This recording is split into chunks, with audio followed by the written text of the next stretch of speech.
মানুষের রাস্তাঘাট এইগুলোর নাম দিয়ে হাজার হাজার টাকা এনে 100 টাকা এনে 10 টাকায় রাস্তায় দিলে 90 টাকা পকেটে ঢুকায়, ঠিক না?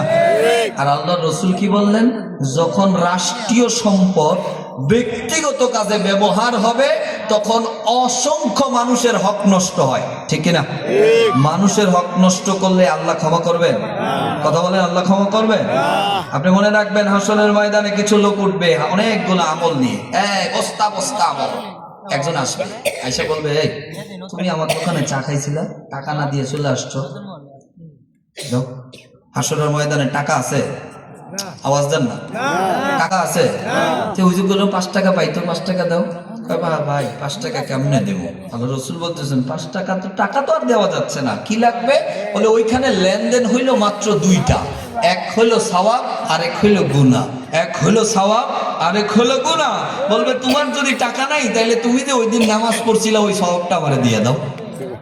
আপনি দিতে বাধ্য, আপনি দিতে, কারণ আপনি 5 টাকা তো দুনিয়ায় মাইরা দিছিলেন, দেন নাই। আরেকজন আসছে, এ ভাই আপনি যে আমার লাইল কাইটটা আপনার ক্ষেত বাড়াইয়া ওই জায়গায় ধান লাগাইছেন, ওই ধান যে খাইছেন ওটা তো আমার আসছিল ক্ষেত। লাইল কাটনের লোক আছে না নাই? বলে যে এখন দেও, কিচ্ছু দিব, এখন তুই টাকা কই, ধান কই পাবো, ধান তো নাই। তাহলে ওই যে রোজা রাখছিলা, দাও দাও দাও।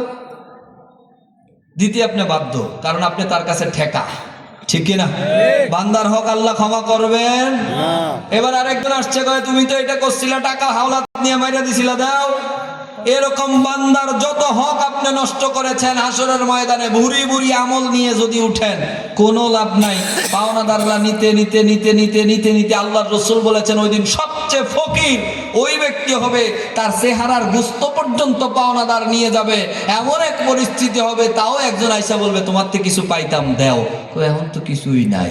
কই তাইলে একটা কাজ করো, ওই দিন আমি গুনাহ করছিলাম, এই গুনাহটা নিয়ে নাও। নাউজুবিল্লাহ কোন? তাইলে হয় সওয়াব দিতে হবে, না হয় পাওনাদারের গুনাহ নিতে হবে, ঠিক না? সুতরাং মানুষের হক নষ্ট করা যাবে না। আর যখন এরকম রাষ্ট্রীয় সম্পদ নষ্ট করা হয় তখন আল্লাহ আযাব ঢেলে দেয়। এটা ভূমিকম্প আসার আর অশান্তি আসার 1 নাম্বার কারণ। এখন প্রশ্ন, এটা কি আমাদের সমাজে আছে না নাই? তাহলে ভূমিকম্প আসবে না কেন? কথা কি বুঝতে পারতেছেন আমার? হযরত ওমর ফারুক নাম শুনেছেন? কে ছিলেন তিনি? অর্ধ পৃথিবীর বাচ্চা, শুধু সাহাবী নয়, অর্ধ পৃথিবীর বাচ্চা ছিলেন তিনি।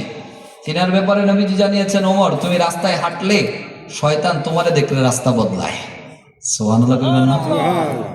শয়তান উমরে দেখলে রাস্তা বদলায়। কোন উমর? যে